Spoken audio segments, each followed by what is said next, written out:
Výborným riešením pre rodičov, kam s deťmi cez prázdniny, sú napríklad denné tábory.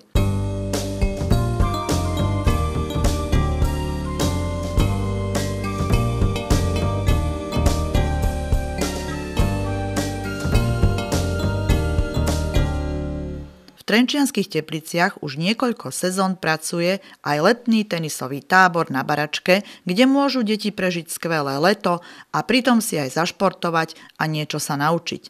Na 3 tenisových dvorcoch sa o výcvik detí starajú kvalifikovaní športoví tréneri. Koľko turnusov ste mali tento rok? No, tento rok sme mali 5 turnusov. Koľko detí sa tu vystriedalo? Detí prišlo dohromady 95. Pre koho vlastne bol tento tábor určený? Pre aké vekové kategórie? Tento tábor je určený vlastne pre vekové kategórie od 6 rokov až do 13 rokov. Deti sú tak zmiešaní dohromady. A v podstate ide o deti, ktoré nešportujú, respektíve nehrajú tenis. To znamená, sú absolútni začiatočníci. Aký je taký denný režim? Ty si trénerom?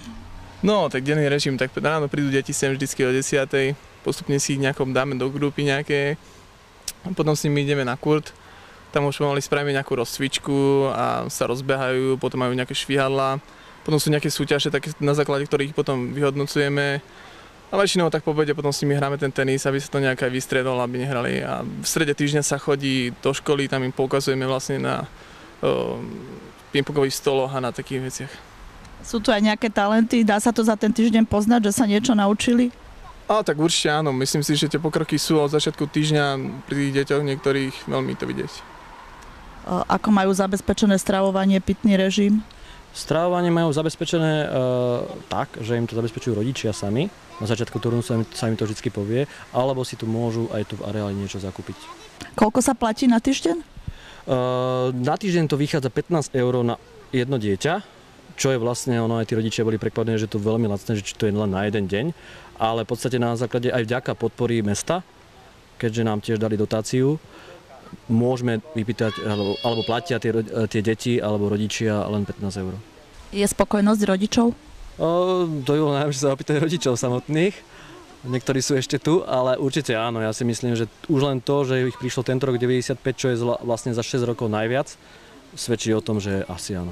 Ako ste boli spokojná s tým, čo sa tu vaša dcera naučila za týždeň?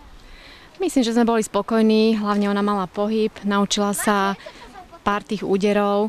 Prvýkrát mala takúto skúsenosť, takže my sme spokojní veľmi. Boli sme tu 2 týždne, takže celkom fajn, spokojní sme. Chceš tu ísť aj na budúci rok? Asi neviem. A mamina čo povie? Ja si myslím, že áno. Pokiaľ to bude možné, tak určite. Pokiaľ to bude pokračovať aj na budúci rok, tak myslím, že áno. Takže aj na rok budú tábory? 100% áno. Ešte sa to budeme snažiť trošku, možno, že aj viac tých hodín, aj toho tenisu. Uvidíme, no. Ale určite áno, určite áno. Čo ste sa tu naučili za ten týždeň?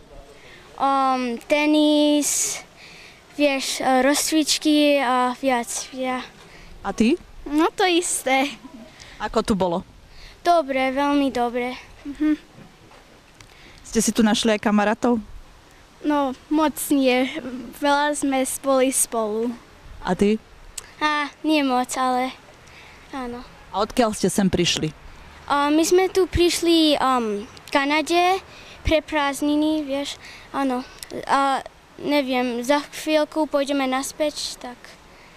A koho tu máte na Slovensku? Babku a detku, áno. A sem radi chodíte? Áno, áno. To je Aj ty? Áno. Dobre, ďakujem. A prídete aj na budúci rok? Áno, určite. Áno.